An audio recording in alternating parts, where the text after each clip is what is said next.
దేవునికి మహిమ కలుగునుగాక. క్రీస్తునందు ప్రియమైన దేవుని బిడ్డలకి ఈ మార్నింగ్ మన్నా వీక్షిస్తున్న ప్రియులందరికీ ప్రవేశ వారి నామమున శుభములను ఆశీర్వాదాలను తెలియచేస్తున్నాను. ప్రియులరా, యెషయా గ్రంథంలో 54వ అధ్యాయం 3వ వచనంలో, నీవు కుడివైపునకును ఎడమ వైపునకును వ్యాపించదవు. దేవుడు చెప్తున్నాడు, నువ్వు కుడి ఎడమల నువ్వు వ్యాపిస్తావు, నీ సరిహద్దులను నేను విశాలము చేస్తానని ప్రభు చెప్తున్నాడు.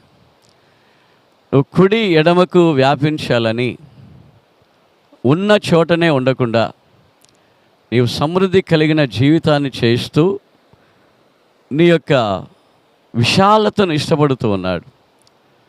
నువ్వు ఒకే దగ్గర ఉండకుండా, కృంగిపోయి ఉండకుండా, దిగులుతో ఉండకుండా కుడి ఎడమల నువ్వు వ్యాపించాలని ప్రభు కోరుకుంటున్నాడు.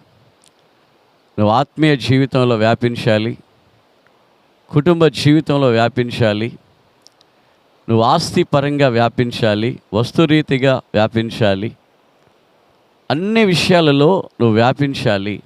అది కుడి ఎడమగా వ్యాపించాలి. అబ్రహాము అనేకముగా ఆయన వ్యాపించినట్లు, అనేక స్థలాలలో దీవెన పొందుకున్నట్లు, అబ్రహాము కాలు పెట్టిన స్థలమంతా కూడా అబ్రహాముకు సొంతమైనట్లు, ఆకాశపు ఆ నక్షత్రములను చూడు, అంతగా నీ సంతానం ఉంటారని చెప్పిన రీతిగా, సముద్రపు ఒడ్డున ఉన్న ఇసుకరేణువుల వలె నీ సంతానం ఉంటారని చెప్పిన రీతిగా, అబ్రహామా కుడివైపునకు చూడు, అబ్రహామా ఎడమ వైపునకు చూడు, నీ కను చూచే భూమి అంతా నీకు సొంతముగా ఇస్తానని ప్రభు చెప్పినట్లుగా నువ్వు వ్యాపించాలని ప్రభు కోరుకుంటున్నాడు.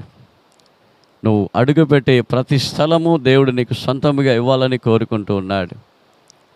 ప్రియమైన దేవుని బిడ్డలారా, ఇలాంటి ఆశీర్వాదములు యేసు ప్రభు తప్పక నీకు ఇవ్వగలడు. యేసు ప్రభు కాకుండా వేరెవరు ఇలాంటి దీవెనలు నీకు ఇవ్వలేరు. అయితే దేవుడు చెప్తున్నాడు, నా యొద్దకు వచ్చేవాడు తప్పకుండా ఆస్వాదించబడతాడు. ఆయన వైపు చూచే ముఖములు అవి సిగ్గుపడవు, అవి ప్రకాశిస్తాయి. కాబట్టి దేవుడు నిన్ను హెచ్చించాలని కోరుకుంటున్నాడు, కుడి ఎడమల నువ్వు విస్తరించాలని కోరుకుంటున్నాడు. కాబట్టి దిగులు పడకుండా, నాకు ఏమీ లేదు, నేను ఒంటరి దాన్ని, లేకుంటే నాకు ఆస్తిపాస్తులు లేవు, లేకుంటే నేను ఎవరి లేని ఒక దీన స్థితిలో నేను కృంగిపోయి ఉన్నానని నువ్వు అనుకోకుండా, నా కొరకు యేసు ఉన్నాడని నమ్ము. తప్పకుండా యేసు నిన్ను వ్యాపింపచేస్తాడు. నీ సరిహద్దులు విశాలమవుతాయి.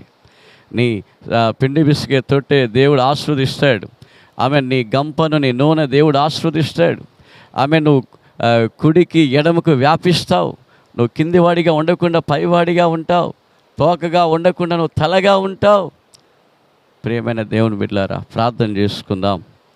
సకల ఆశీర్వాదాలకు కారణభూతుడా మా కన్న తండ్రి, మీకు మహిమ కలుగునుగాక. నీవు కుడివైపునకును ఎడమ వైపునకు వ్యాపించదవు అని చెప్పిన మాట ప్రకారముగా ఈ మార్నింగ్ మన్నా వీక్షిస్తున్న బిడ్డలందరూ కూడా కుడి ఎడమల వ్యాపించి సకల సమృద్ధిని పొందుకొని ఆశీర్వదించబడుదురుగాక. మీకే మహిమ యేసయ్య నామములో ప్రార్థించి వేడుకుంటూ ఉన్నాము తండ్రి. Amen, amen.